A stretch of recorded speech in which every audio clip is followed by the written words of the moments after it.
Today we're going to talk about citrus. It's a great time of the year for citrus, and citrus make wonderful plants for the home garden. And there's a whole range of different citrus trees we can use. There's grapefruit, there's orange that we have here, there's mandarins, and there's 2 or 3 different types of lemons. And it doesn't matter where you live in Australia, you can often find a citrus to grow for you. We even have some indigenous citrus trees that grow up in the tropical parts of Australia, Northern Territory and Queensland. Let's have a look at a couple of different types of citrus. So we've got an orange here, a navel orange. Navel oranges and Washington oranges are excellent choices. Oranges like a little bit more warmth, but a mandarin, for example, does very well in a place like Melbourne where it can cope with a little bit more colder weather. But let's have a look at some lemons. We've got a Lisbon lemon, a Eureka lemon, which has some thorns in it, and we have this amazing lemon, which is called Buddha's hand lemon. Now again, you can use the rind of this lemon for some cooking. It's not really a great lemon to eat, but and there's another beauty there. So the thing at the moment, sort of August, September, it's the perfect time to do your citrus maintenance. And citrus during the cold weather, they get a little bit hungry, they can yellow off a little bit, but there's some things we can do now that can sort of restart them for that springtime where they really take off and look beautiful. So as I said, we're now going to do a little bit of maintenance on citrus, and there's probably 3 things we have to be mindful of at this time of year. The first thing is that we give them a prune back, and citrus are incredibly easy to prune because you're really only pruning for shape, but it sort of keeps the plant compact, and it also keeps the fruit close, so it's easy to pick. The next thing we're actually going to do is we're also going to thin some fruit because it's good for the old fruit to be taken off so that some energy goes into the new flower and the new fruit that's developing. And the last thing we're going to do is feed, because at this time of year, particularly with a bit of cold weather, you can get a little bit of nutrient depletion, and it's just, you'll see the venation and a little bit of the paling of the leaves. It generally can be fixed up with an all-purpose citrus feed. So look, I'm going to do some pruning first, and as I said, we just really pruning for shape. I always like to prune back to a bud that you can see in there, but it's just about removing some of this massive amount of growth that's taken place and bringing it back for shape. If a tree was particularly depleted, you might actually give it a little bit of a harder prune. But this is a really good tree, you know, it's healthy, it's strong, so I'm just doing a light prune.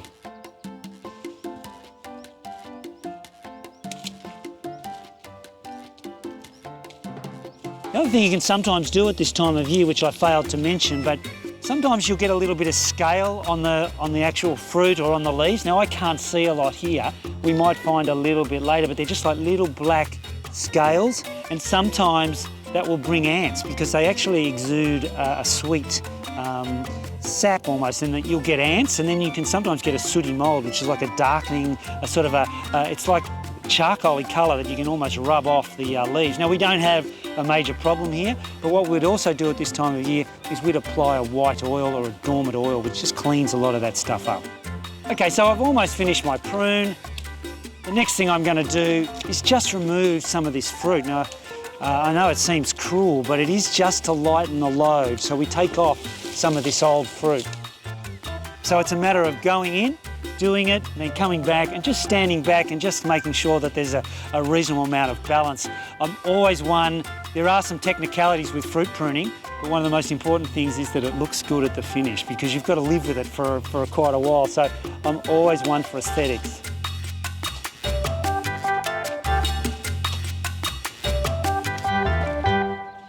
Okay. So with that done, the next thing I would like to do is just apply a little bit of general citrus fertiliser, okay, which is high in nitrogen, but it's just going to give the plant some energy so that when the sap starts moving, when the weather warms up, that it's got plenty of food there.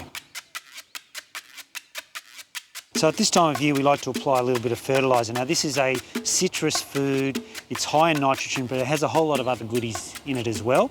And it's actually a slow release fertiliser. So if I put it on now, as there's moisture in the soil, the plant will draw on this fertiliser for the next 6 to 8 weeks. And I think with citrus that you would feed now at the beginning of September and then possibly again in November, and then you would leave it over the whole summer and maybe again towards the end of March. Now you don't need a lot. I do not like to over-fertilise plants because it's like If they've got good soil and there's compost around, then fertilising is just the icing on the cake. And in some ways, we just give far too much fertiliser and garden product to our plants. So we're just going to put a little bit. What I am going to try and do here is get it right down underneath this plant material and try to just scratch it in to the soil. Now I reckon I've probably put maybe 3 tablespoons of slow release fertiliser on there. And all I'm going to do is just make sure that makes contact with the soil,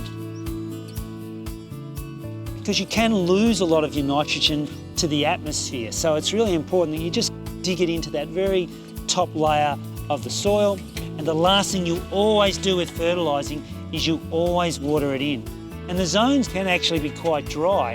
And when you put fertiliser on, you can actually get reverse osmosis. It's like high salt. So you can actually get a draw out of moisture from the tree roots into the soil, and that's the last thing we want. So with high salts, you've always got to water them in. The other thing that's really important with citrus is that they are a very shallow-rooted plant, and they need good, consistent moisture all year round. And if they don't get it, they will fail. You can't grow citrus without having some consistent watering over the summer period. They just don't like it at all. So it's very important that not only when we're fertilising, but over those long extended dry periods in places like Australia, particularly even Melbourne, you do need to continue to water consistently. So at the end of the day, we've pruned it, we've fertilised it, we've actually thinned it, we've checked it for any diseases, and you can just sit back and enjoy the fruits of your labour.